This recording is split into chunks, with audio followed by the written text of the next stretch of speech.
Malrock. I must speak with you. People want me to do a video of every single balance change that happened in this past patch, but I really don't want to have to go through and list all of them. Please give me your guidance.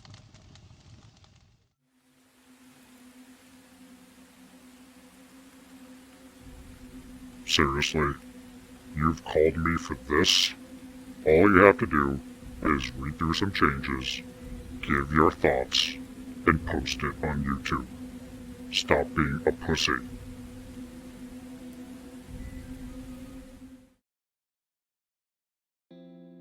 Sheesh. Okay. Don't be so mean about it. Alright. Here we are, guys. We are going through all of the balance changes in this video. Yes, I'm sure you're happy to hear that. A couple of things, though, that aren't on this list. One is a bug between Yari Plunderer and Dragon's Tooth has been fixed. Plunderer was buffing Dragon's Tooth to 2 attack coming from the graveyard, which should not have happened. So that is now at 1 attack when you pull it back. Another significant change, not a change, but a text correction, is for the location Garina Road. It said the first ally of cost 5 or less, the cost was reduced by 1, when in fact all allies of cost 5 or less were being reduced by 1. It's actually been behaving like that for maybe a year or so since before the last World Championship that went on. We at the design team figured that it wasn't breaking anything, it was being played fine, so we decided to leave it. We'll see how it goes now that people are aware of what it does. I'm not sure we'll see it any more than we already are, like in priest decks. So we're not too worried about it. Now, let's get into the changes. First one, Zalien Crusader is now a 2/5 instead of a 2/4. So that's going to make it more of a significant body on the board. That's going to affect primarily any attachment decks. It used to be run in Victor decks to get that cheaper Gambit before Victor started switching to Krugel. So we'll see if that deck comes back, non-Krugel Victor decks. Also, Templar attachment decks, I think Sosilo decks. We'll use this. Sosilo decks tend to use a lot of attachments. So we'll see how Priest attachment looks with this buffed Zalien Crusader. So I'd keep an eye for that. Sorcerer of Endia, this is a big buff. It's now a 2/6 instead of a 3/5. And its ability activation cost is reduced to 4 Shadow Energy instead of 5. Now that activation cost is reduced for each item or ability that the opponent is controlling. So this is going to be significant for against warrior decks, particularly Vests. Now, if you're playing as Vests, you can deal with it if you're expecting it. So you have like a Marksman ready and Enslave the Beast. If Sorcerer comes down as the only ally, then you also want to make sure your Pithing Spear is in play so you can hit it with a Enslave the Beast and the Marksman and then hit it with your weapon, so to kill it in 1 turn. Not an easy feat. I think Boris actually handles it much easier. If he knows it's in the deck, he can save his ability to kill the Sorcerer right off. But yeah, I think that Sorcerer will hit Vest the most, which may or may not be a bad thing. We'll see how it goes. Next, we have Demetreyo, Twilight Extremist. Originally a 4/2. You can see what the old ability was. Originally it was a 4/2. While there's another friendly Twilight ally in play, Demetreyo was haste. Demetreyo was killed at the end of the turn he was summoned. The changes, the attack was reduced from 4 to 2. And now he has haste and ambush, and he gains +2 if there's another Twilight. So it's still unique, but what that would mean is maybe you're making a rush deck and you want some extra haste allies. Maybe you're making like a haste warrior deck, you know, with like War Banner and Alden and King's Pride. You got all the attack buffs in there. That means Demetreyo is now an option. So you have Demetreyo and Fleet-Footed Messenger as both 3-cost haste allies to go along with Chris, to go along with Visca, maybe Wild Berserker, right? So now you have a real haste option here. Maybe we'll see Haste Zana again. Haste Zana was using something similar with Chris and Fleet-Footed Messenger and Visca and King's Pride. So we'll see if Demetreyo comes back. I tried it out in Rust Mage decks. I still think either Seductress or Priest of Light is your best bet for 3-cost allies for Rush Mages. Maybe this will help Twilights too, because it always felt bad playing a Demetreyo on an empty board. It just, if you had Demetreyo in hand and no other allies, it was just sitting there doing nothing. So this might make it feel better. In those Twilight decks, you can at least hit face with it, you know, do something, hit an ally, maybe your weapon hero, and you can finish it off afterwards. So that should feel a little better. Now, Twilight Ritualist also got a buff for her targeted ability. Instead of costing 3 or less, it's now 4 or less, which means if you're a Twilight deck, you won't have to worry about warriors as much, since you can just straight up target their enrage. Maybe you're playing a Jericho who's using Confluence of Fate, you can target that. So now Ritualist can target all of Vest's attachments. Again, it's still 5 health, so it's not, you know, super sticky, but it does make it more of an impact in Twilight decks. Another buff for Twilights, we have Twilight Warden. Instead of Twilight Warden coming back as a 2/2, it comes back as a 2/1, and it has base stats 3/4 instead of 3/3. So think of it like Crypt Spawn Tormentor, you know, who's a 3/4 on the board before his ability comes into play. Twilight Warden's going to be the same thing. You put it down, it's just going to be a 3/4 steadfast until later. It still becomes a 5/5. Corpse Shifter, this is another very interesting change for Shadow decks. Originally, it was cost 0, target undead ally in your hand is discarded, target opposing ally or hero takes 3 damage. Now it costs 1, and it can target any ally in your hand, but 1 used resource is renewed if you target an undead ally. So maybe you were... This could be a nerf in very specific situations, like if you were completely out of resources and then you try to use Corpse Shifter's ability. But I think this is going to increase its viability overall. Since it's still a 2/6 body, you can discard any ally in your hand now. So that could be a Brimstone Devourer, for example, if you're not using Cultist in your deck. Maybe you're running a Elemental deck with draw from Antimatter, Santa, Redux. We'll talk about Redux later. But say you have all the draw you need, you can have Corpse Shifter fit in that Cultist spot. Next one, Grimjaw Hydra. So what changed here is when Grimjaw Hydra deals damage to an ally, that ally loses all passive abilities at the start of the next turn. Now it's when Grimjaw Hydra enters combat with that ally. So if you're attacking into a, I don't know, Infernal Gargoyle or Armored Sandworm or Kion, they lose the passives first and then he hits into it. So he's going to kill most of those armored allies now. Especially if your mock decks come back, like Fortified Wisp, he's going to be a strong ally to use against them that Shadow have available. Next, Infernus, Tyrant of the Damned. His boost to fire damage now targets heroes as well, so it's both heroes and allies. Fire damage is increased by 1. It's still a 6-cost 6/6, so most times it's a body in the board. I think the closest that I was able to get something viable with him was in Gravebone, but even then you kind of prefer to bring back like a Forgotten Horror that's going to hit the board as soon as you use the ability. Because if you're playing it like in a Magi deck and you're able to stick it on the board, you are already winning the game at that point, so it's just a win more card is what it is. Gravebone can combo with it, you know, like with Fireball. Maybe put Meteor Shower in the deck, because then Meteor Shower is sticking for 2. So that could be a combo there, like a Meteor Shower, like a Summon Infernus from your graveyard and cast Meteor Shower, right? It would also, you know, work well with like the new Griffoncrest, which is also on this list of changes. Yari Marksman no longer gets an attack boost having friendly Yari allies on the field. I think that's okay.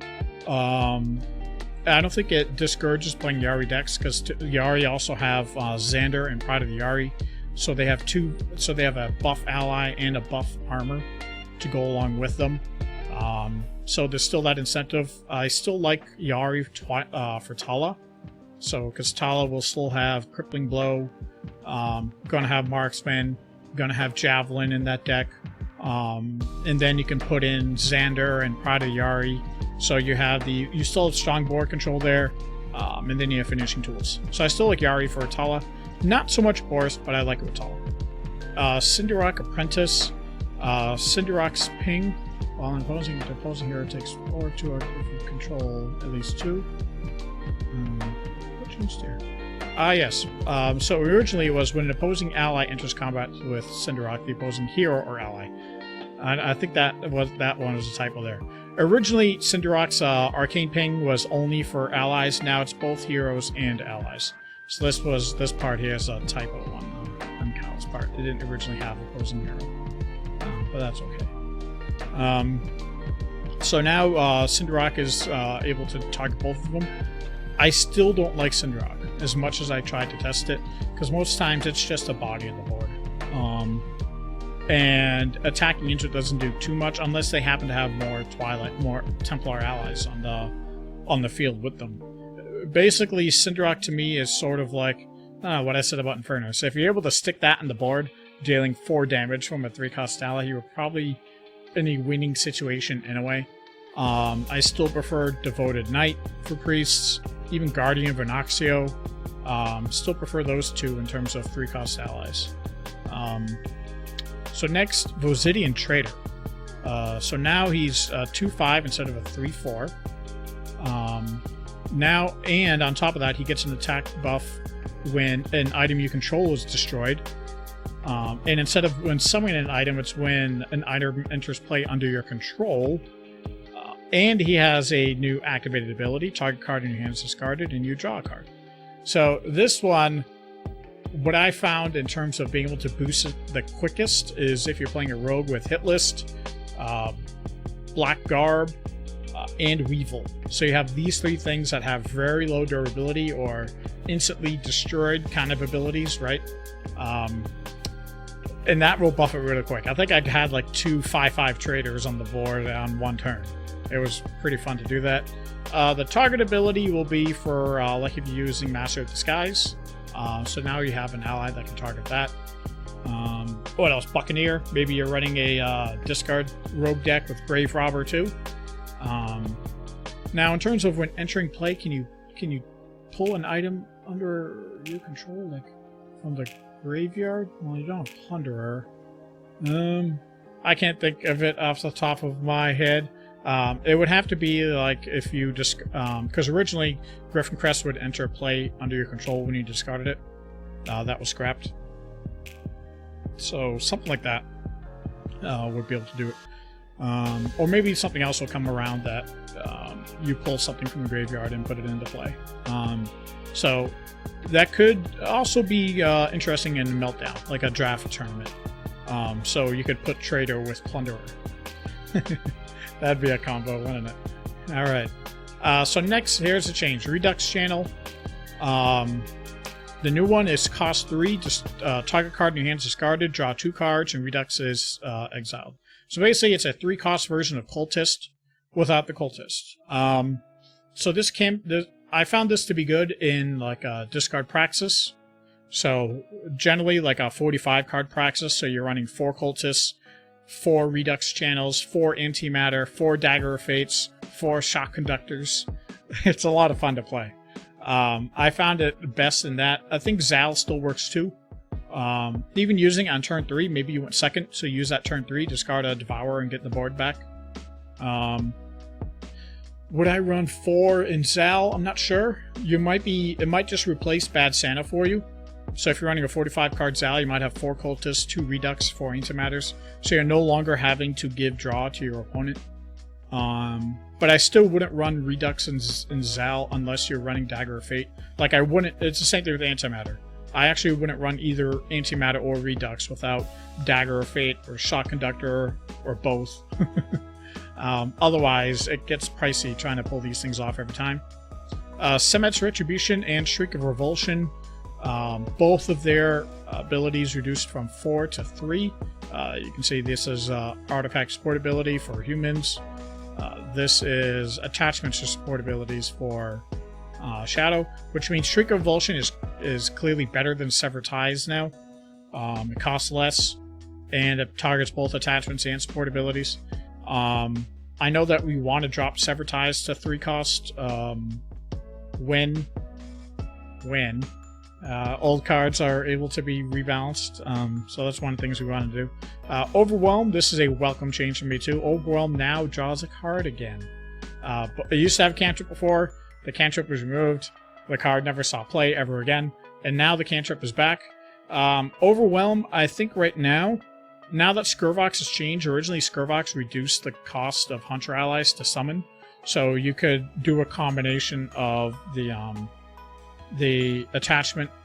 What's the attachment called? I don't remember. But it's a 4-cost attachment where allies that cost 4 or less put in your resource pile. So use a combination of that with Skirvox's ability. Put a bunch of allies in the field where they can't be killed because the opposing allies are all stunned, and then you cast Overwhelm. So now that Skirvox's ability isn't reducing the cost, I think your best bet would be to do this in a Wulven deck now, using the totem. So you're using a combination of the totem and the Howlfang. There you go. Using a combination of the totem and Howlfang to maximize the amount of allies you have in play. I think Moonstalker would be best, because then you can stealth the allies, keep them alive longer, and then start casting Overwhelm. So if you want to play an Overwhelm deck, I would do that with Moonstalker. Next, Startleshell Vest, durability reduced to 2, activation reduced to 1. So now it's basically, if you're a warrior with Blood Frenzy, you have 2 shield bashes for the cost of 2. I still didn't like it in warrior decks. If I was going to use it anywhere, it'd be Amber. But as you saw in my other video, I find Amber to be better with Retreat as opposed to this. If an ally is that much of an, because you already have Marksman pulling damage on the board. If you have that much of an issue with an ally, you want to bounce it. So I don't think Startleshell is going to be good in there. Otherwise, I don't know what to do with you. Don't know what to do with you. I don't know.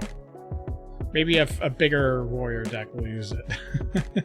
But part of the issue is that you only get that buff when your hero takes damage. So really, Blood Frenzy is the most optimal time to use it. But as you saw in my Amber video, I never even drew Blood Frenzy that game. So if I was getting a Startleshell Vest instead of Retreat, I would have been screwed. I've been up the pooch. That would have been it. All right. So yeah, I mean, it's a good card on paper. Even then, on paper, not really. But it's better than it was. So we'll see what happens. Flameforged Gauntlets. Nice to see this. Back to its 3-cost 4 durability. So it was before. So Pyramia, we are back. I like to use the combo of Gauntlets and Scepter again. Feels good to use it. Basically, once you get 1 Gauntlets, you shouldn't have to use your ability again after that. You might use it once, because you're still whacking 4 Bad Sanders in there. It's just summoning that first one, dropping your Scepter, and your Shadow Ardent is being dumped into your Scepter most of the time. You can still probably use your ability 1 more time at most. You're going to use it twice. So I really have fun, a lot of fun with it in Aramaya. You're going to see that Aramaya deck in the next A to Z guide walkthrough. I also like it in Majaya. I'm trying out 2 different Majayas right now. I'm debating which one I like better. Whether it's to go with Sticky Majaya with fire allies with gauntlets, or if I want to drop the stickiness altogether and go with a Cultist Brimstone Griffoncrest Dagger build, which is interesting. Adding that extra weapon damage to Majaya actually feels really good. So I may end up doing that instead of Sticky Majaya. I know. I used to rock Sticky Majaya a lot. But I'm actually liking that build, guys. I'm liking that build. Next, Aural Battery is now a passive instead of an activated ability. It's still an unreliable card. And you can't fit it. Something would have to change with Aural Battery. Maybe if you made Aural Battery into an ability version of like Flameforged Gauntlets for elementals, maybe. You know, if it drew a card whenever you did ability damage. Would that be too strong? Probably. I don't know. This isn't a rough spot. It's in a rough spot. But there it is. If you want to try playing with it, you can try playing with it. I don't think it's good. Next, Packmaster's Helm will now also buff wild allies. So Wild and Wulven allies. Who is this? Is this going to be good anywhere? Jeez. Like, if you're doing a Wulven deck, probably doing an attachment deck. Wild allies just aren't that good yet. In the future, there are going to be better stuff. We're also looking at some changes to Wild Allies too to make them more viable. Because Aldmore, especially with the new cards coming out, Aldmore is starting to feel really good. So there's more that we want to expand upon with Outlaw and Wild Allies too, to get them in a better spot so that they have some interesting decks that they can play with. So that's coming later. Rylard's Buckler. This is originally friendly ally protector gains +1/+1. It was awful if you were using... I mean, it was only good with Tala, but Tala was just using Last Harvest. If she was using an artifact, that is. Yeah. Man, something stuck in my throat there. I drank this entire bottle, too, by the way. Like, and my throat's still scratchy. So, I don't know. Allergies, I guess. Alright, so now, target friendly ally gains +1 base attack, and all friendly allies with protector gain +1 health. It costs 2. Is this, why is there no hover? Hey, who broke this? Why is there no hover for this? Alright. I'm gonna have to look at, see if I have, just give me 1 second, guys, because I gotta see what's up with this. Okay, what's the card number? 175. Alright.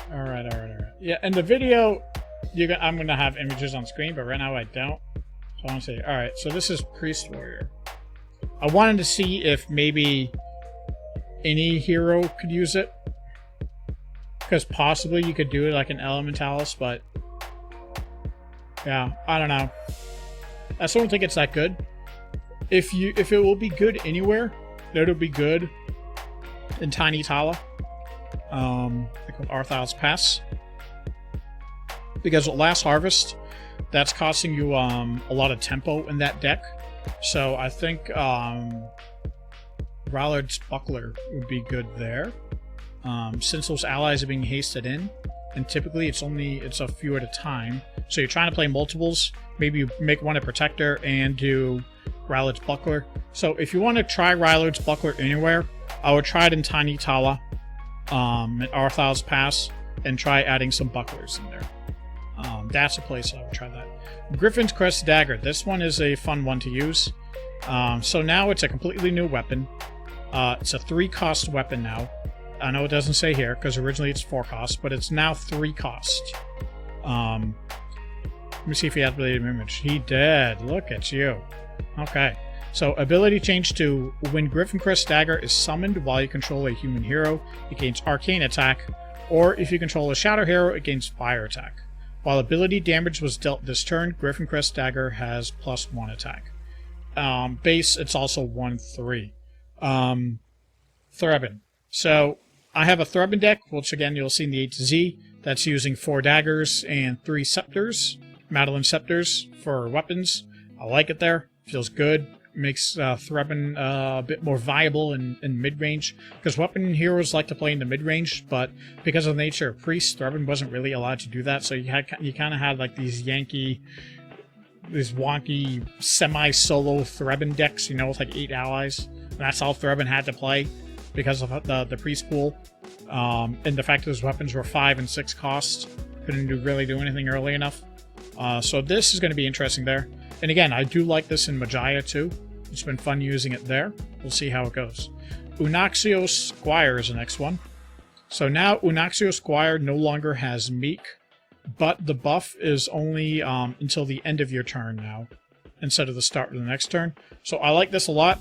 I can't wait till we can rebalance some older allies who can get rid of Meek in general. Because that was kind of like a stopgap approach, was putting Meek in there, meaning they can't attack heroes. Because one of these allies had these abilities, but they were too strong, because they were so much stronger than older cards. So we had to give them an effect like that. I would say for... non-Arthal Pass, because Arthal Pass can't activate abilities, non-Arthal Pass, and non-Krugel. Actually, you could do it in Krugel. for Yathan. Is where I see this being, is where Unaxio Squire is the strongest. Because you have that with Yathan's ability, and now it's actually +4, because they attack twice. So I like it, really like it in there. You could try it with, what's the other ally? I can't remember the name of the other ally. There's a 4-cost ally that you can attack twice with on the human side in Shattered Fates. I don't remember the name. You guys watch the video, we can look it up and check. But I wonder if you could have that lance back again with Unaxio Squire here. Just buff it. Lance hastes it, and it just goes wham wham, thank you. So it could be an interesting combo with that ally too. I don't think my Lance deck uses it. My Yathan deck uses it because Yathan's ability just has you do that. So it could be good with that one. But yeah, you can still use it in the Krugel deck because typically Krugel will run Trapper and Braggart. But for Yathan, you can just run Trapper and Squire. You know, or just do a non-Krugel Yathan too. You could do Squire and Opportunist. That would actually be a really good combo now. Because Squire can buff that Opportunist too. Opportunist is +1 attack anyway against allies, so 2-cost ally there, having 3 attack base against allies with the Squire buff. So that could be an interesting combo for Yathan too. So there it is, Unaxio Squire Yathan. Next, General of Unaxio was now a 3/6 instead of a 2/6. So we have a combination of General of Unaxio buffed and Zalien Crusader buffed. So these are both buffs for Templar attachment based. Sosilo Victor uses both of them, so we'll see how that deck does. I think originally, right now, it's 58 cards. I think that will have to be cut down because Sosilo is really hard to pull in that big of a deck. I'm thinking 50 cards. You're gonna have to cut that deck down to get it, to get that location showing up more consistently. Unless you want to throw in a bunch of the armors, which you really don't in the Sosilo deck. So I think if you did a 50 card Victor with Sosilo, could work. Could work. But general, I like in general. I just like in general. Yeah, especially in Jericho. I'm using it in Jericho right now. Yep. That way I can pull Embers more easily. And now he's actually more of an actual body on the board. So next, Towering Brute. I do like the change.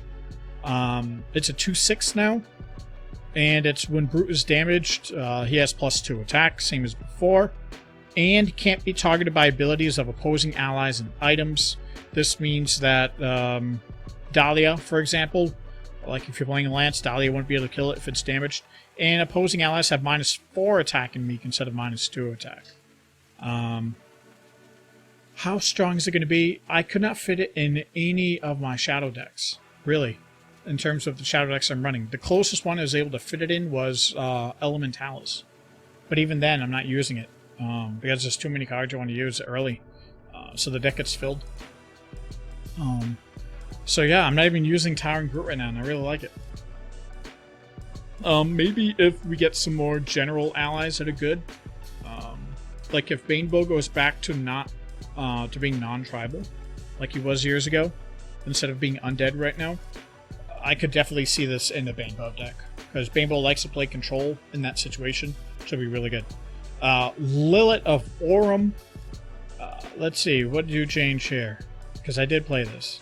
Target item in a graveyard. That's right. So instead of being able to only target items in the graveyard, Lilyt can now target allies and items. Humonic Reka put Lilyt in there.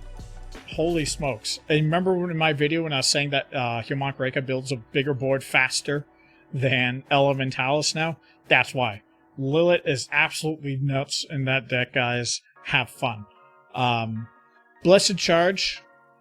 What did we change here? Oh yes, when it's targeted and removed instead of targeted and destroyed, this means like Disrupt Aura from Dark Prophecies and Mystic of the Veil, bouncing the attachments off, so that's considered a removal. Would affect it. Even then, I had a really hard time fitting that in there because then you want Eris in there, you want Mystic in there, you want Crusader in there. I think if you're going to build a deck around Blessed Charge and Zalesam Jericho, it's going to have to be a bigger deck, you know, with Embers too. it's going to have to be like 48 cards, I think. It's going to be a bigger deck. I could not fit it in a 40 card. I think, honestly, I just think that it should just be when Blessed Charge is removed. And that's it, not just targeted. So when the ally's killed, for example, it just triggers. Or you can target remove it with Mystic or Jericho's ability, right? It needs to be easily triggered for this guy to be used over Embers. Because if it isn't, there's no point. And if you just make it when it's removed in general, you might be able to see it in more general priest attachment decks. Maybe the all opposing ally ping could get nerfed to 1 instead of 2 if you did that. But the shadow energy gain would be really good. If it did something like that, whenever it's removed and just all allies take 1 arcane damage, all opposing allies, and you get 1 shadow energy, at that point I would actually be using Glass Chalice of Knowing more often again. Because right now, with it only pulling the 2 bottom, Glass Chalice really isn't any good anymore. But if you could do that every single turn, then it would be. So if it cost 1 shadow energy to do that, like with Blessed Charge in there, then I think it'd be worth it. Next, Wulven Prophet. So now, Wulven Prophet, you may seek an attachment placed on top of your deck if any opposing player has resources equal grading to yours. So seek an attachment, you can draw it if you have the Seductress effect. This feels so nice in Darklaw now. Feels so good, because you have your speed strikes in there, and after you got your speed strike attached, playing Prophet just felt horrible. It was just a vanilla 1/4 ally after that. Now you can draw like Midnight Howl, Captured Prey while you have speed strike going. It feels so good. I actually have 4 Prophets on my deck, in my Darklaw deck. You'll see that deck soon, because D is pretty up there on the list. That's a fun deck. Eye of the Forest, love this one too. Cost reduced to 2. So it's 1 durability and it costs 2. Originally, the old one in the Bloodfang Championship deck was cost 3 with 2 durability. I think Bloodfang is back with this. I think Bloodfang is back. Also, Moonstalker. Put this in your Moonstalker Heavy Ballista deck. That's a lot of fun too. So those decks are coming back up. And this is part of what I was talking about, guys, that every hero now feels viable. Viable, playable, so that feels good. Spike Shield, now your weapons have +1 attack all the time. Again, also using this in Darklaw. Absolutely love it. So I'm running 8 weapons in there if you include Spike Shield. Because Spike Shield can also be an armor that also boosts your weapons, so it's just really good in that deck too. Darklaw's super consistent now, I love it. Kite of Divine Might, casting cost reduced to 4, ability activation reduced to 1. Oh, this was tough. The closest thing I could get this to work is a priest attachment deck with Zealous Mystic, Advantis, Scholar, 4 of each of all the 1/4, 1/4, 1/3. I didn't really like it Fleet-Footed Messenger. I just did it in that kind of deck. It feels really, really memey. I'm not sure it's viable yet. But I honestly think this is going to be too strong when it is viable, though. Because being able to span that... Because when that deck clicked, and being able to do that every single turn, the opponent was just annihilated. So I would say, as being on the design team, to keep an eye on this. This might be too strong. So if you guys want to try it out, go for it. It might be interesting in a Rush Threbin deck with Griffoncrest and these here, because that counts as ability damage, so I can trigger Griffoncrest. But you generally want your Shadow Energy for your hero ability, right? I was using it in Jericho, so you guys can try it there. Sosilo is now turn 4 instead of turn 5. It feels much better now as a draw engine. Sosilo Victor is really close, like I said. Might even try Sosilo Garth. I was considering Garth with all the attachments that Garth has. That might be a thing. Because Backstab is also really strong. You can put Silent Strike on your Bannerman, right? Keep him protected. So if Dub comes back and watches this video, I would say try Garth. Try Garth with Sosilo. Next, Garina Road. Oh, that's right. This was in the patch notes. Alright, it was reworded. I already explained that at the beginning. Resolute Hornbeam, Steadfast. So the original part of Hornbeam is still the same. Now for 3 costs. Target card in your hand is discarded, and all opposing allies take 2 damage. Where could this be good? If you were running a discard Elementalis, you could run Hornbeam and Shifter. They're both pretty big allies. Shifter 2/6, Hornbeam 3/6, and you can just throw off Reduxes. Reduxes are drawing a card for you. Reactor Ares, Devourers, right? Could try it in there. I did try it in Discard Rogue, but I just liked Dahlia better, because Dahlia is actually killing an ally straight up. So I think a non-Dahlia, a non-Rogue, Discard Rogue could probably use it. But I think it's going to probably have to be Elemental. I would try it again when Leech comes out. You have a lot more options, because then you have Runt and Leech and Devourer and Reactor Area. You might be able to throw Hornbeam in that deck, because that's a really nice ability, but it's also expensive. It's 3 costs plus discarding a card, compared to like Plasma Behemoth, right? So I think you have to do that with a discard theme. Okay, that was a lot of talking. So I went through all of them. I know I went a little back and forth on some things because I'm just doing this on the fly. So we'll see how this video is. Let me know what you guys think of the changes. Like I said, I'm on the design team too. So give me your feedback on these changes. What you think of trying out the cards. Some of the cards too that I said don't feel good, like Aural Battery. Maybe you can try it out yourself, see if it looks good. And there we go. So that's it for this video, guys. Thanks for watching. Catch you in the next one.